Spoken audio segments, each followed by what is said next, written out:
ব্যবহার।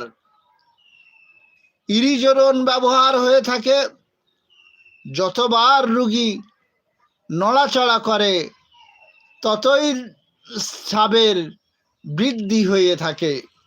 ইরিজোরন ব্যবহার হয়ে থাকে যতবার রোগী নড়াচড়া করে ততই স্রাবের বৃদ্ধি হয়ে থাকে।